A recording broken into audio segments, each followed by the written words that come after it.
एक छोटे से गांव में एक नन्ही लड़की जिनका नाम जून था। जून हमेशा अपने सपनों में एक जादुई दुनिया की खोज करती थी, जहां पेड़ बातें करते थे और नदियां गाती थी। उसकी आंखों में चिंगारी थी और मन में साहस। गांव के पास एक घना जंगल था, जहां जाने से सब डरते थे, लेकिन जून ने ठान लिया कि वह उस जंगल में जाएगी।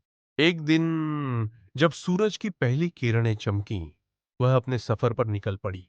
जंगल में प्रवेश करते ही उसे एक लड़का मिला, जिसका नाम लियो था। लियो एक साहसी लड़का था, जो जंगल के रहस्यों को जानता था। उसने जून से कहा, और तुम अकेली क्यों आई हो? यह जंगल खतरनाक है। जून ने कहा, सर मैं जादू की दुनिया की खोज में आई हूं। क्या तुम मेरी मदद करोगे? वाला लियो ने मुस्कुराते हुए कहा, बिल्कुल, लेकिन हमें सावधान रहना होगा।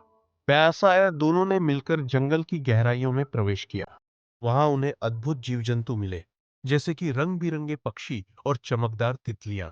जैसे जैसे वे आगे बढ़ते गए, उन्हें एक चमकदार झील मिली।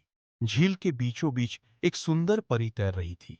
परी ने कहा, स्वागत है बच्चों, मैं इस जादुई झील की रक्षक हूं। यदि तुम मेरे 3 सवालों का सही जवाब दोगे, तो मैं तुम्हें जादू की शक्ति दूंगी। बैले व जून और लियो ने एक दूसरे की ओर देखा और साहसिकता से सवालों का सामना करने का निर्णय लिया। पहले सवाल में परी ने पूछा, वह सच्ची दोस्ती क्या है?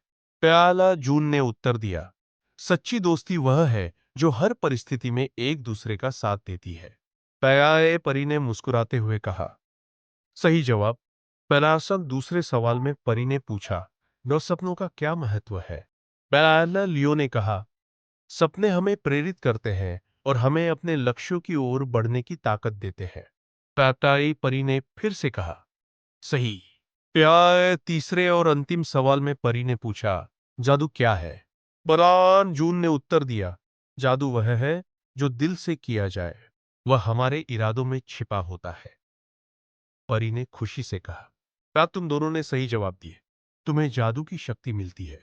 बेला, जून और लियो ने एक दूसरे को देखा और उनके दिलों में खुशी की लहर दौड़ गई। उन्होंने जादू की शक्ति प्राप्त की, जो उन्हें हमेशा एक दूसरे का साथ देने और अपने सपनों को साकार करने में मदद करेगी। इस तरह जून और लियो ने न केवल जादुई दुनिया की खोज की, बल्कि सच्ची दोस्ती और साहस का भी अनुभव किया, और वे हमेशा के लिए एक दूसरे के साथ रहने का वादा करके लौटे।